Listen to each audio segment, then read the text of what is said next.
sorting things out here, Dad. Keep your gun in your pocket. This makes it interesting and funny. All right, well,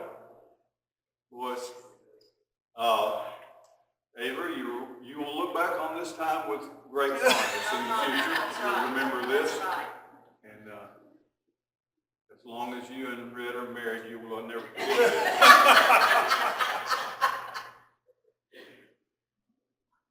Does that mean we'll be related to the Reeves? Yeah.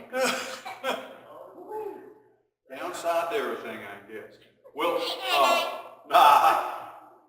today is the Sunday. Tomorrow is a holiday. You will understand and enjoy holidays later on when you get out of school. You don't have to go to school tomorrow, I guess, which kind of puts your parents in a quandary. What are we going to do with you? Where we're going to lock you up in the closet, I guess, or take you to work with us. That doesn't sound like a good plan. But tomorrow is Labor Day. We're celebrating people who work. Nearly everybody in our country works. We have jobs, and not only jobs and occupations, but there are things we do.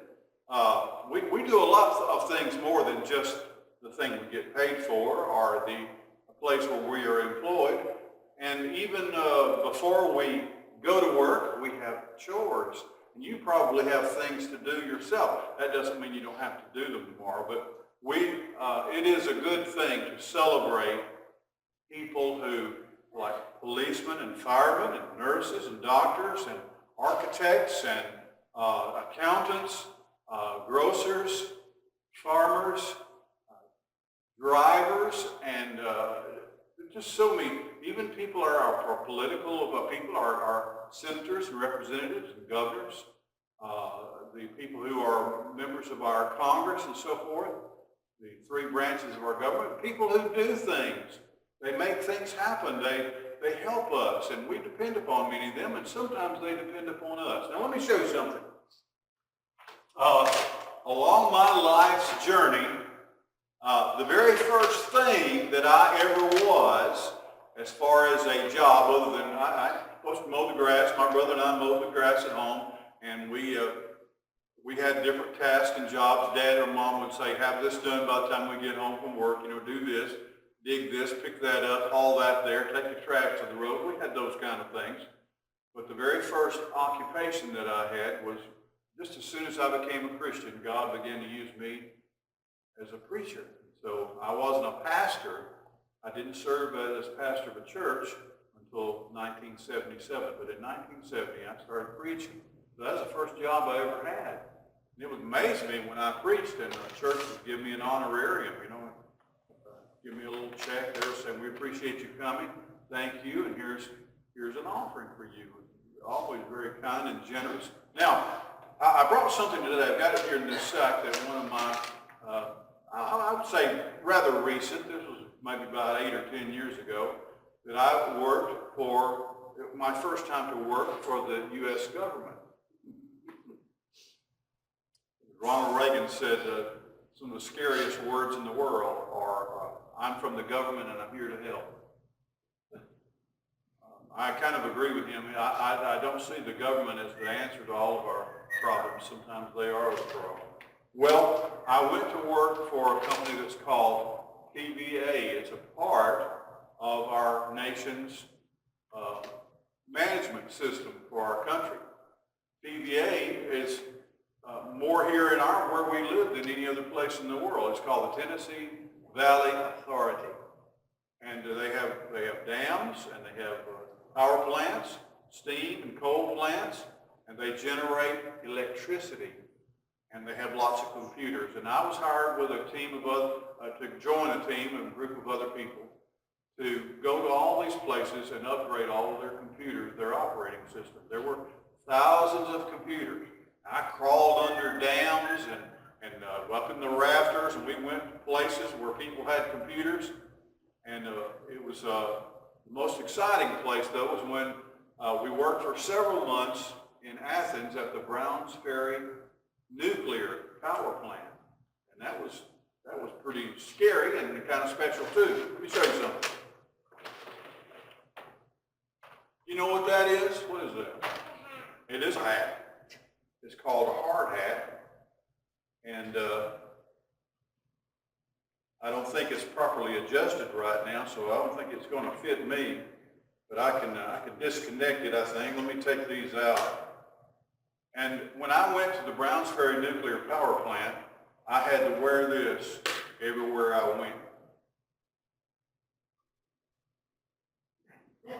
Because it was dangerous to, there was always construction going on, and you had to be careful, and there were big tall things and things could fall, or somebody could drop a hammer or a wrench.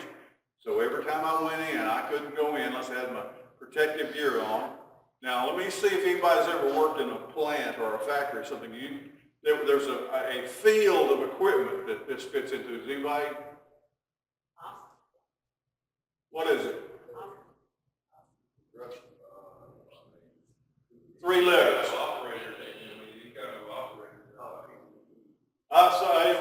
Ronnie got it. PPE. Personal protection equipment. And we had to have meetings all the time about your PPE. And if you got it with you, if you got it on you, Austin's headed in the right direction. You understand, he's had to have protective gear and equipment, and you've got to make sure your tools and everything. Come up here, Red. Let's see if this fits you. Everybody else has a bow in their hair except Addison. Turn around there. Let's see what you look like with that on. Yeah, all right. You look like you're ready to go to work, man. Absolutely. Very, very cool. All right. Thank you. I just wanted to see if that fitted. It fit pretty good. One of these days you're going to have a job. I remember when Danny and I were still teenagers, my dad had worked at a filling station. Of course, he had to pick cotton when he was a little boy. He didn't want to do that anymore. So he wanted to work on cars and sell cars and have to do with automobiles. So we moved, even before I was born, my mom and dad moved to the Pontiac up in Michigan. And Danny and I were born up there to be a part of the automobile industry, my parents. And but when they came back, my dad worked, he sold cars, he fixed cars and things like that. But then times kind of got hard and cars weren't selling. My dad actually had to go work in a factory. Not so much that he was at a factory, but he worked for a construction company. If y'all may remember having heard here in the Morgan County area, Davis Construction Company. I don't know if they're still active or not. But my dad, for I guess probably a little over a year, was a pipe fitter. He had a hat just like this. He was a pipe fitter for Davis Construction Company, and he was very out of place. But I remember that time very fondly because it showed my dad was willing to do anything that it took. He drove a dump truck for a while, and he delivered from Trinity Stone. He delivered rock, dirt, gravel, and asphalt. So there are lots of things that he did. There's lots of things that I have done, and Terry has done lots of different things. We've worn a lot of different kinds of hats. But in all that, God has taken care of us. Whenever we had to move somewhere, sometimes we'd have to get a job. And so we'd just go out and we'd say, okay. We'd kiss each other goodbye for the day. When I come back tonight, I'm going to have a job. And so I did. I got to find a job. So I don't have a lot of patience a lot of times with some people who say, can't get a job. So, they're just, go out there and get after it. Get after it. And I encourage them to do so. I thank the Lord for giving Terry and I and taking care of us, providing work for us.